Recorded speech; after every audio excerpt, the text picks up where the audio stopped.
ख्वाबों की उड़ाने आंखों में। Hello students, our topic is practical application of sets. In last lecture we have learned about some problems which are related practical application of sets. Today we will solve a question of 3 subjects, maths, physics and chemistry. बेटा इस question को बहुत ही ध्यान से देखना है। ये question maths के लिए तो इम्पोर्टेंट है ही है बेटा, बट जब हम कहीं भी कंपटीशन टेस्ट को फेस करने जाते हैं, बैंकिंग का है या दूसरा कोई भी कंपटीशन टेस्ट देने जाते हैं, तो वहाँ वेन डायग्राम से रिलेटेड ऐसे क्वेश्चन बहुत आते हैं, जिसको जितना ध्यान से देखेंगे उतना वो क्लियर होगा। Is that clear? Here 3 subjects, maths, physics and chemistry.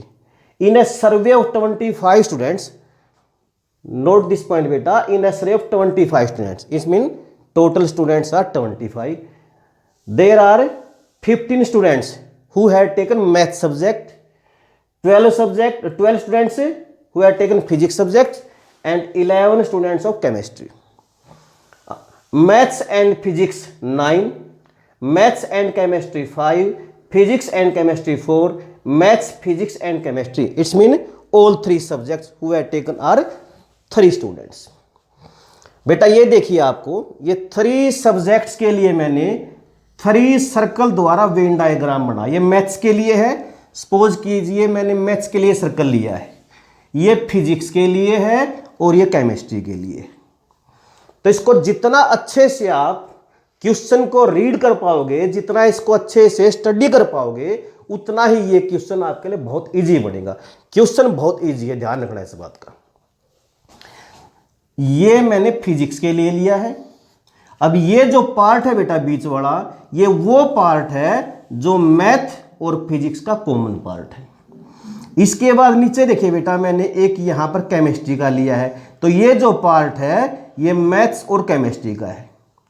तो इसमें इस प्रकार यदि देखें हम, तो आपको इन लेटर्स की हेल्प से फाइंड आउट करना है कि मैथ्स का एरिया क्या क्या है, कहां तक है, फिजिक्स का एरिया में कौन कौन से लेटर्स आते हैं, केमिस्ट्री में कौन कौन से आते हैं।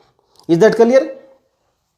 मैथ का बेटा ये ब्लैक सर्कल है, देखिए there are 4 letters A B D E. यदि हम मैथ्स की बात करें तो मैथ्स में कितने हैं? A B D E. जैसे यहां पर मैथ्स लेने वाले 15 स्टूडेंट्स हैं, it means A B D E, इन सब का सम 15 है। तो मैथ्स में क्लियर है कौन कौन से लेटर है बेटा? A B D and E, and sum of these 4 letters is 15। इसके बाद करते हैं फिजिक्स की बात। फिजिक्स में देखिए ना बेटा, ग्रीन सर्कल हमारा, ग्रीन, इस ग्रीन सर्कल में काउंट करो B C E and F, B C E and F. ये वो 4 लेटर्स हैं जो फिजिक्स में है, और फिजिक्स के थे 12 स्टूडेंट्स, इट मींस इन सब का सम 12 है। किन किन का? बी सी एंड ई और एफ का। केमिस्ट्री जो मैंने रेड सर्कल द्वारा डिनोट किया गया है, इसमें देखना बेटा 4 लेटर्स कौन कौन से हैं? D E F G. Is that clear? इसके बाद ये तो है अलग अलग, मैथ्स में कितने हैं, फिजिक्स में कितने हैं बेटा, और आपके केमिस्ट्री में कितने हैं। अब ये पार्ट देखना बेटा, ये जो पार्ट है, मैंने ब्लैक सर्कल मैथ्स के लिए लिया है, ग्रीन लिया है फिजिक्स के लिए। तो बेटा ये देखिए आप, ग्रीन और ब्लैक इन दोनों को मिलाने से जो बीच का पार्ट है उसमें 2 एलिमेंट्स हैं, 2 लेटर्स हैं बी एंड ई। तो बी एंड ई वो कॉमन पार्ट है जो मैथ्स और फिजिक्स का है। जैसे यहां पर मैथ्स एंड फिजिक्स की बात की है, ये वो स्टूडेंट हैं जिनके पास मैथ्स और फिजिक्स दोनों ही सब्जेक्ट्स हैं, वो है 9। तो इट मीन बी प्लस ई हमारा 9 बनेगा। इसके बाद देखिए मैथ और केमिस्ट्री, मैथ ब्लैक है, केमिस्ट्री रेड है। तो ये जो पार्ट है इन दोनों के बीच का, डी एंड ई, डी और ई वो लेटर्स हैं, वो पार्ट है, उस पार्ट के वो लेटर्स हैं जहां पर मैथ्स और केमिस्ट्री है, और मैथ्स और केमिस्ट्री है 5 है। Similarly You can find the common part of chemistry and physics. Red and green, तो कौन से दो लेटर आए बेटा, एफ और ई. एफ और ई कौन से हैं ये, वो है जिसमें केमिस्ट्री और फिजिक्स है, और केमिस्ट्री और फिजिक्स वाले 4 है. Is that clear? अब देखना जो बेटा ये बीच में है, ये तो बिल्कुल बीच में सेंटर में, इसमें रेड भी गया है यानी केमिस्ट्री का ही पार्ट है, ग्रीन भी गया है मीन फिजिक्स का ही पार्ट है, और ब्लैक भी गया है इट मीन्स मैथ्स का ही पार्ट है. तो ये बेटा ये वो पार्ट है, ये उसके लिए डिनोट किया गया है जिसने तीनों ही सब्जेक्ट्स ले रखे हैं. उसके पास मैथ्स भी है, फिजिक्स भी है और केमिस्ट्री भी है. इस प्रकार सबसे पहले बहुत ही ध्यान से इनके बारे में स्टडी करनी है. इसके बाद क्वेश्चन में कुछ नहीं रहता, कुछ भी नहीं रहता यदि आप इनको अच्छे से आइडेंटिफाई कर लेते हैं. Now we will start our question. देखिए मैथ्स 15, और मैथ्स के पार्ट में क्या क्या बताया था बेटा मैंने, 4 letters A plus B plus D plus E is equal to 15. This is our equation number 1. 12 students have taken physics as a subject, and in physics there are 4 letters B C E F. So B plus C plus E plus F is equal to 12. Equation number 2. Second, and 11 students have taken chemistry as a subject, and in the circle of chemistry there are 4 letters D, E, F, G. So D plus E plus F plus G is equal to 11. Is that clear? A, B, D are letters of mathematics. B, C, E, F are letters of physics, and D, E, F, G are letters of chemistry. Now maths and physics, common part of maths and physics. So there are 2 letters B and E. So B plus E is equal to maths and physics, which is equal to 9. Equation number 4. After then maths and chemistry, there are 5 students. Maths and chemistry, there are 2 letters D and E. So D plus E is equal to 5. Equation number 5. Physics and chemistry, F and E is equal to 4 students and 3 students who have taken all 3 subjects, maths, physics and chemistry, which is E. So E is equal to 3. Equation number 6 and equation number 7.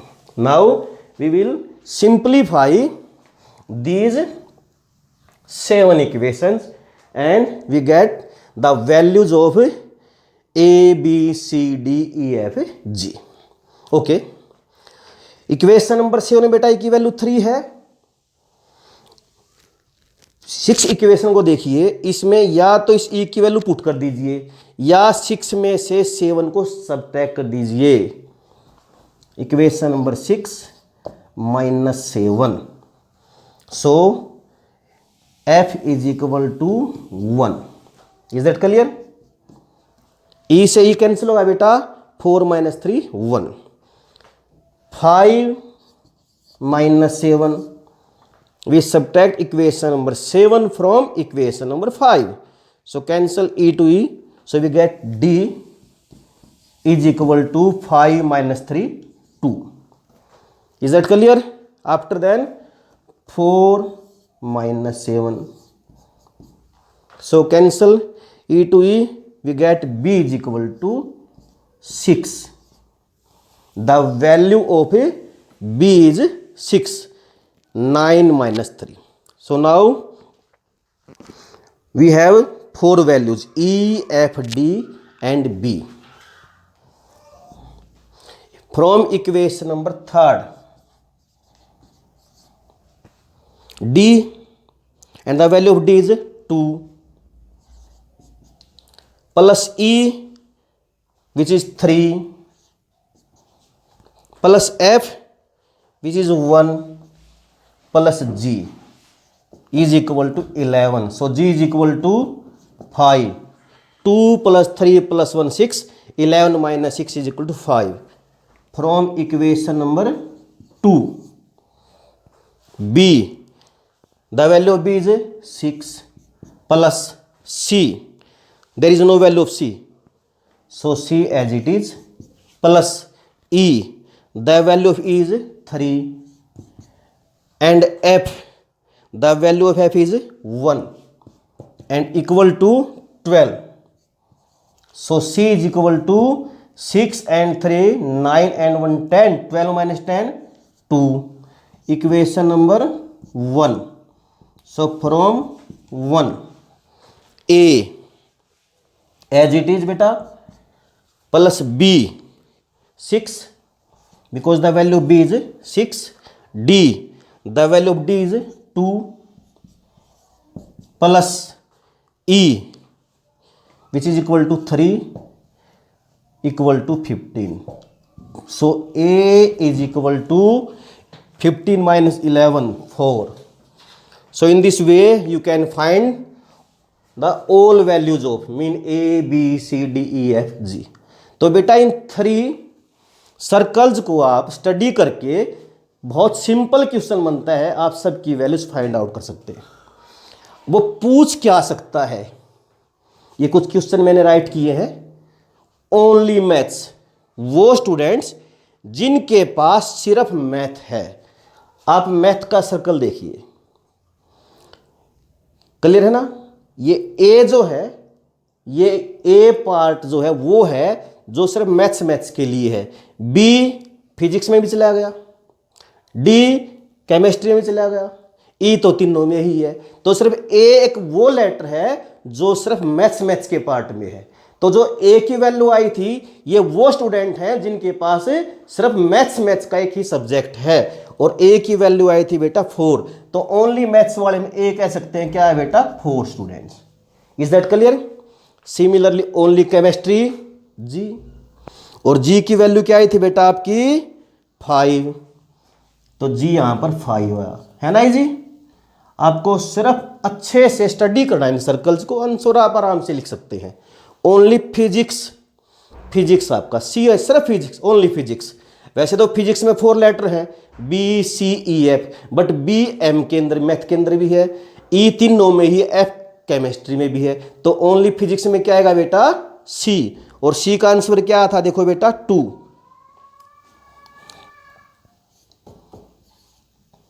Is that clear. After that maths and physics, watch carefully. Maths and physics, there are 2 letters B and E. So B plus E. Is that clear? But note this point, maths and physics but not chemistry.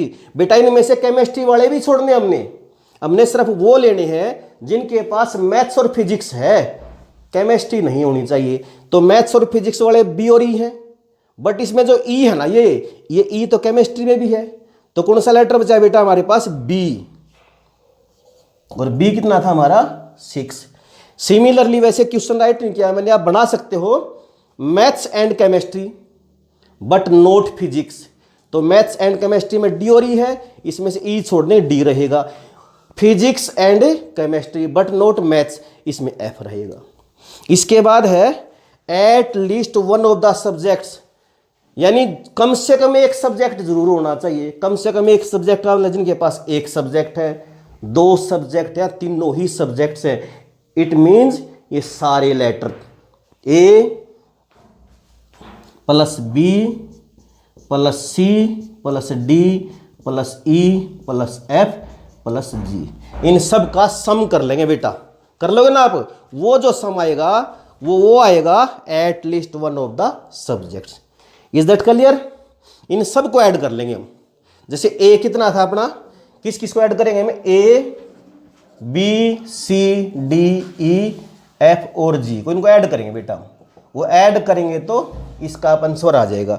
ए 4 था, B की value 6 थी, सी की value कितनी आई थी बेटा आपकी 2, D की value कितनी आई थी बेटा 2, ई की वैल्यू क्या थी बेटा 3, एफ की वैल्यू आपकी 1 आई थी, और जी की वैल्यू आई थी 5. इन सबको ऐड कर लेंगे.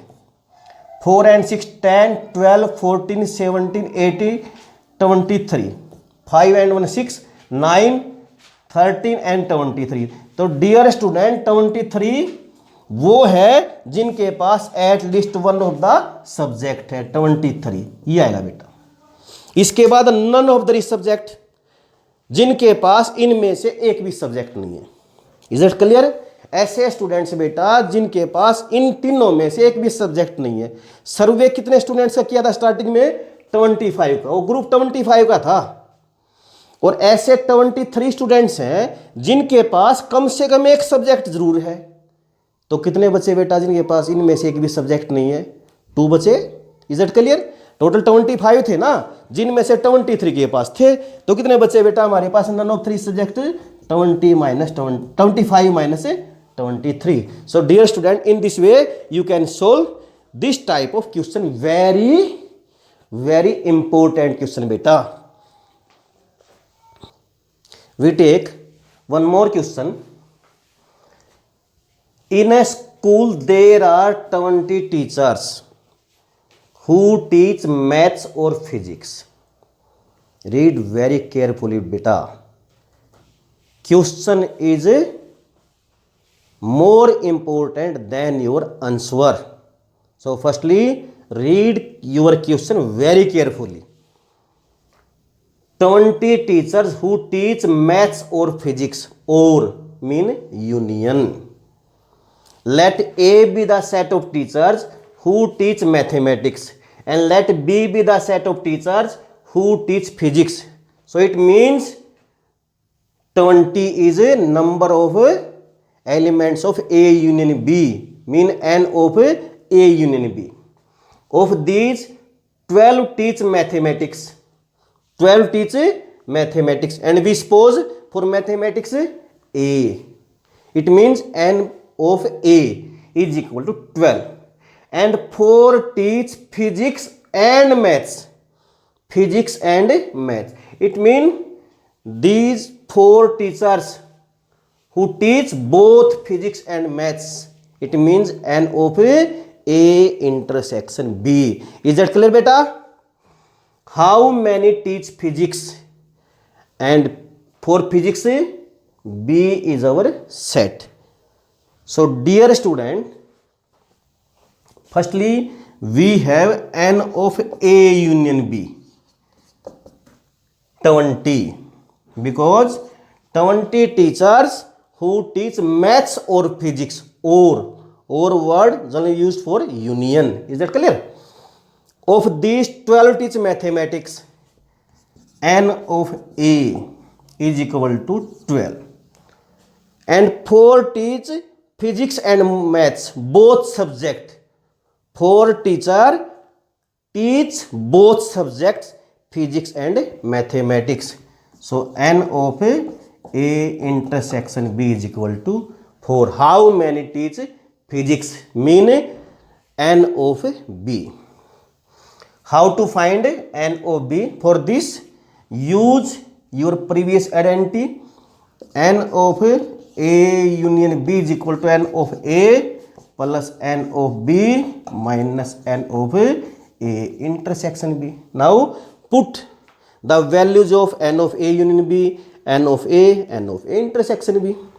So you can find the value of n of B 20, n of A 12, n of B unknown, minus n of A intersection B 4. So on taking these two values 12 and 4 in left hand side, 20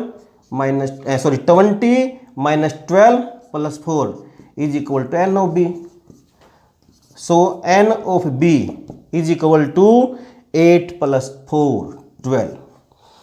20 minus 12, 8 plus 4 12. So 12 teachers teach physics. Is that clear? So 12 teacher teach physics. So number of teachers. So number of teachers who teach physics is equal to 12. Now second question, how many teach physics only. So beta, number of teachers who teach physics is equal to 12. And second question is, how many teach physics only? Physics only. We suppose for physics B. It mean B minus A. B minus A mean जो सिर्फ और सिर्फ physics पढ़ाते हैं.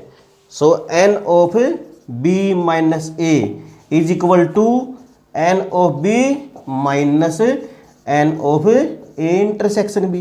n of B 12 और n of A intersection B 4. 12 minus 4 8. So dear student, these 8 teachers who teach physics only. So dear student, in this way you can solve all practical applications of set problems. Okay, stay at home, stay healthy. Thank you dear students.